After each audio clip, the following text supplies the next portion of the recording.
Hi, and welcome back. My name is Jack Register, and I am your host for Finding the Zen Within, an anger management podcast for men.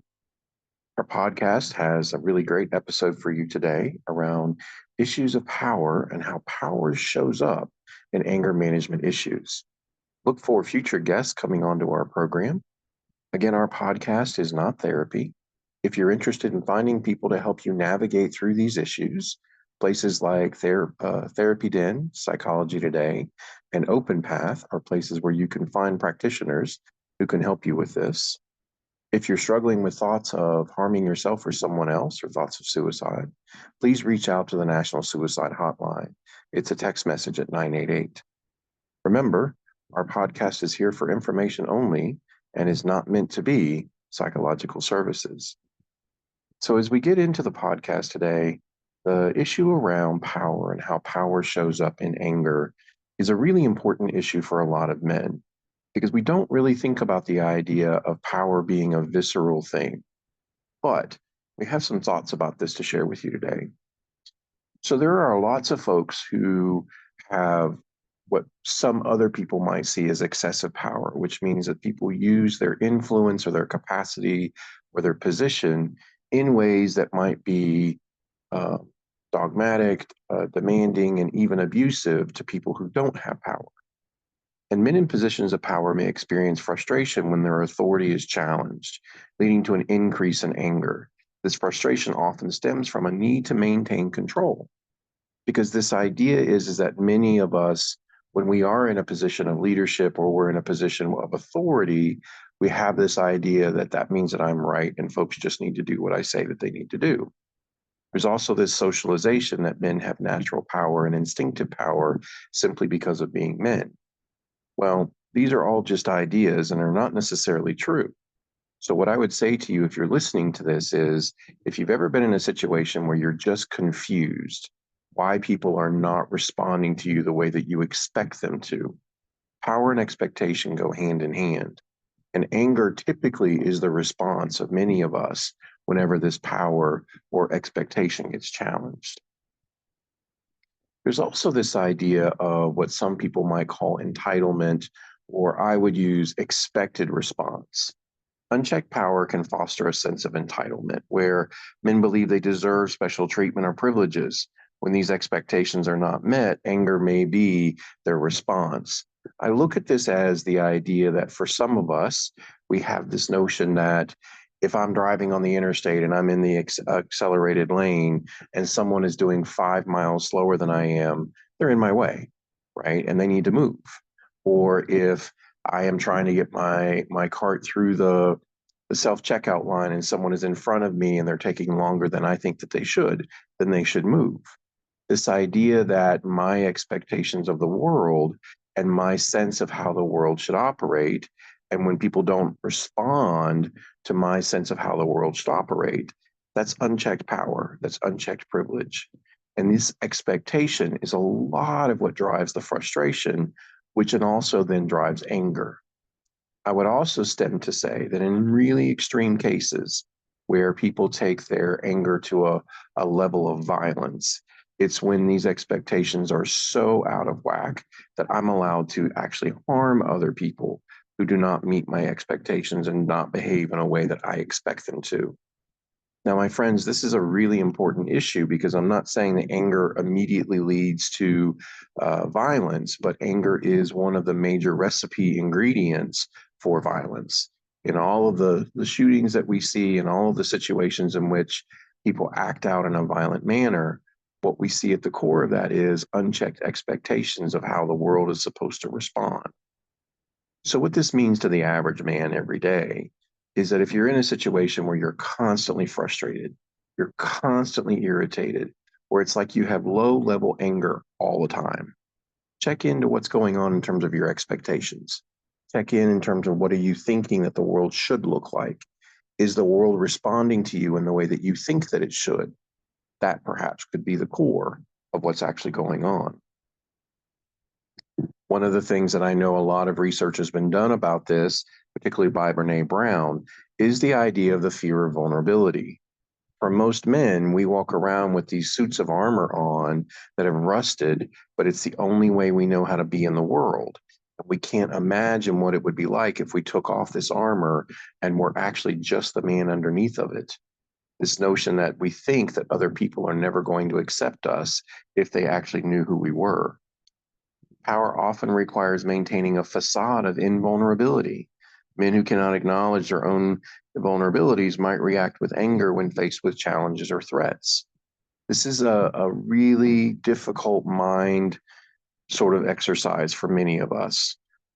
In the counseling world and in the work that I've done over the years, one of the first things that I do with men is to get vulnerable.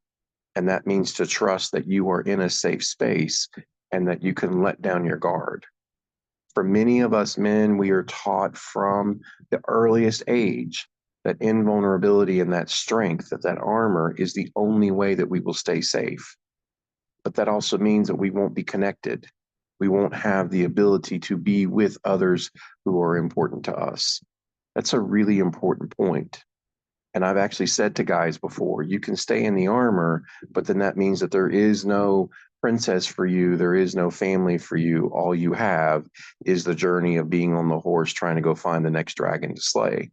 And eventually the dragon's going to slay you. So vulnerability is a whole other topic that we'll get into later in the podcast, but it is something that many men struggle with in a major way. Also, this idea that with vulnerability comes the ability to express our emotions.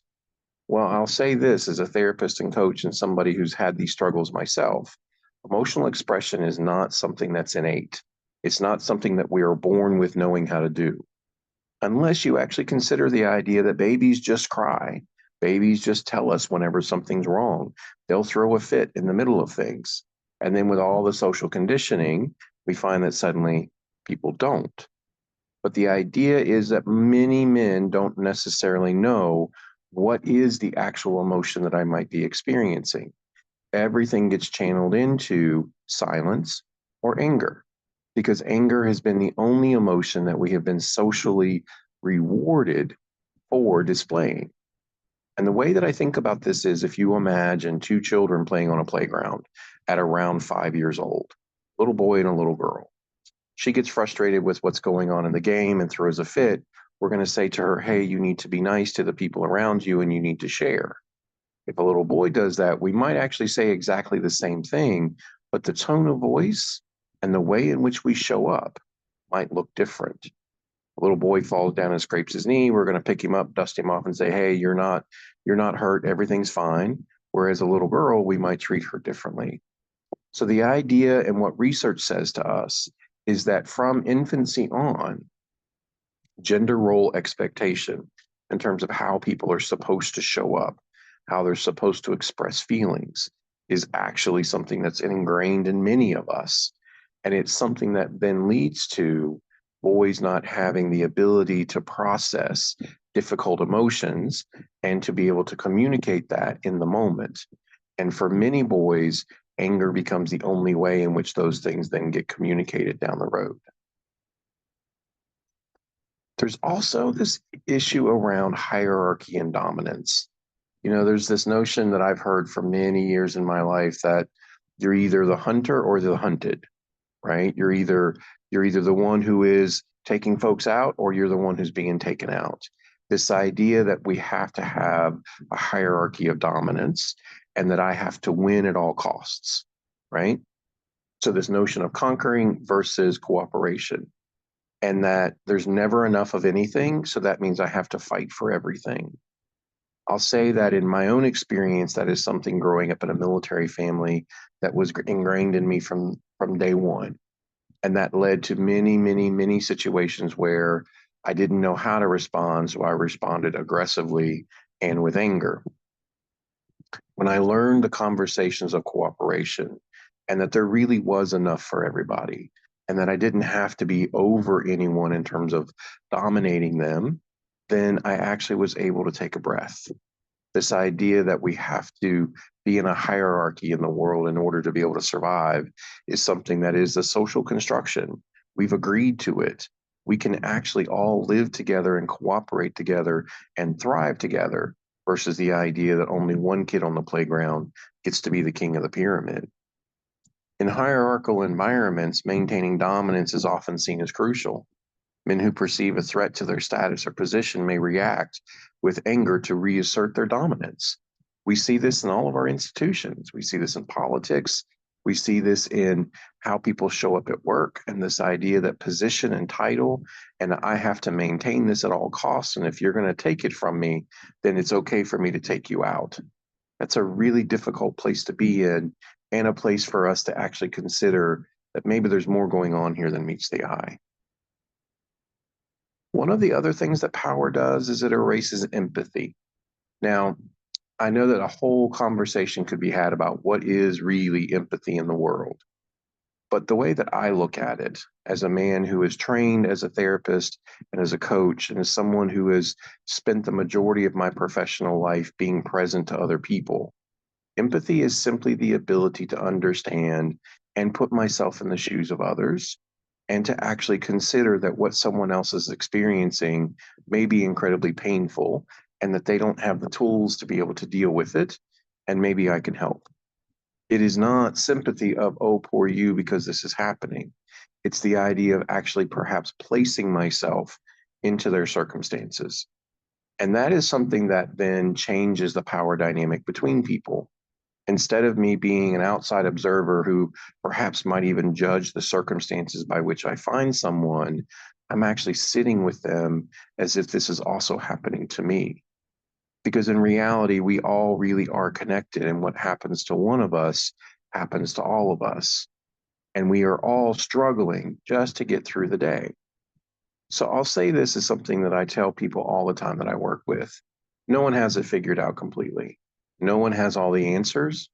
And most of the time, we are comparing the outside of other human beings to the inside vulnerable places of us. And when I look at someone and say, he's got everything that I want, his life is perfect, he has no struggles, I don't really know anything about him. And that is a superficial judgment. Empathy gives me the power to say, hey, can I get to know you, understand you, and perhaps be able to identify with you in a more real and visceral way than has been going on up until now. In order to have empathy, though, we have to look at the idea of competitiveness. Competition is not necessarily in and of itself a bad thing, but when competition leads to the idea that I have to win no matter what, we then get to a very different place. Power often comes with competitive pressure, which can lead to chronic stress and frustration, where we are always measuring ourselves against who we think we're competing with. This also causes us to be conflict avoidant, which means when something does arise, when there is an issue at hand, we don't actually do the work to figure out what is the conflict really about so that we can do something different about what's going on. This avoidance can lead to pent-up anger and eventually erupt and even become violent. Our identity and self-worth for many men is power tied closely to this identity, and that if I am not a powerful man, then I'm not a man. Threats to this power or status can feel like a personal attack. So when somebody says, hey, you're not being the business person I think you should, or you're not being the register the way that our family expects you to, this is a very difficult place for many men to be, because then the notion of who am I then without the power? Who am I without this position? Who am I without the competition? It's as if my sense of identity is wrapped up in all these things that I'm doing versus who I'm actually being. We are whole and complete beings the way we got to planet Earth. I'm one of those folks who actually believes that none of us are really broken. What we are is that we are struggling to find a path, and that we're just simply lost in the moment. And that when someone is struggling with issues of anger, they're so lost that they're trying to just thrash their way through the forest, trying to figure out where the path is again. And in doing so, they might actually harm others intentionally or unintentionally. Repressed aggression. Men who have learned to express aggression through anger rather than through emotional outlets actually find themselves in a situation where aggression leads to more aggression, which leads to more aggression. Unchecked power can amplify this tendency as anger becomes a primary way of wresting dominance and control. So, what this podcast is really trying to get at is the core of the notion and the question: can we live without this idea that we have to be the number one, the most powerful man in the room in order to actually survive? Or can we actually very slowly take off this armor that we have on that is so rusted and heavy and actually just be the man underneath of it without having to have a pretense of who am I supposed to show up as in the world in order to survive? Power is simply the notion of how do I actually enact my will in the world? It's a fuel. We all have a little bit of it. The question becomes when we start to use it in ways that's inappropriate, it's like trying to take all the toys on the playground and not let anybody else have them because we don't know how to use that particular toy. So then that means no one can. And that our understanding of the world has to be the understanding of the world for others. I really believe that what's underneath of power is fear. Fear of losing a sense of self or fear of losing a sense of how am I supposed to show up. So what do we do with this in real time? I have found myself in situations in my own life and career where I had positions of authority. I had positions where I was expected as a leader to act one way, but it went against who I thought I was supposed to be. In many leadership roles that I've had, people have said to me, you're not aggressive enough. You're not assertive enough. I can be quite assertive. I can help people understand what my expectations are. But when I don't show up in the way that other people expect me to, even though I'm doing what I know I need to do, suddenly this notion that I am weak because I am not willing to confront people in a very aggressive way. I have found that by living in this idea that for me, anger equals the Incredible Hulk, which equals smashing everything, that I try very hard to be intentional with how I show up and to be intentional with how I use power in my life. And because of that, there may be people around me who don't necessarily understand what that means or what that looks like. So what I would invite you to do, my friends, is to just take a look in your own life. Ask yourself the question of who am I separate from all the roles that I have, separate from employee, from dad, from husband, from partner, from brother, from son, from uncle. Who am I in the world? Who am I when I look in the mirror? If I look in the mirror and all of a sudden I hear my grandfather or my father's voice saying, you're such a weak man, you're never going to amount to anything, you haven't done anything, right? Then I am focused on a role-based identity versus the idea I am a human being, I'm a child of the divine who is here in this life trying to experience something that's going to allow me to grow and to become. So this might be more of a theoretical and kind of big picture conversation for a lot of folks. But what I would say is that power shows up every day. Power shows up in whether or not we get really mad at the person on the interstate in front of us who seems to be going too slow, or we get mad at that person at the grocery store who might just have too many items in their cart and not getting through the process fast enough to get them up to the register to be checked out. Or it might just be the idea of we keep looking at the guy driving the Maserati in the suit and thinking that he has it all together and we don't, so therefore there's something wrong with us. When in reality, all of us are just trying to get through the day and all of us are just trying to figure out what is the next right step for us. So I offer this conversation to you, my friends, as a way to kind of think about how is power and anger connected for you? How is your anger showing up in ways that is directly related to power-related experiences that you've had in your life when power has been used against you, perhaps, or you've been in situations when power has been used in ways that is confusing to you? I offer that conversation to you today, and I hope you're well. Please, if you're interested in the work that we're up to, check out my website, jack-register.com. We do offer coaching, individual and group sessions. And again, our podcast is not therapy. It's simply meant to be informational. So connect with us. We would love to hear from you and to hear what your thoughts are. On our website, we do have the capacity, if you're interested in being a guest on the podcast, where we simply have a form to kind of tell us a little bit about yourself and your story, and then we can get you scheduled to actually be a part of our conversation. Be well, friends, and I'll talk to you soon.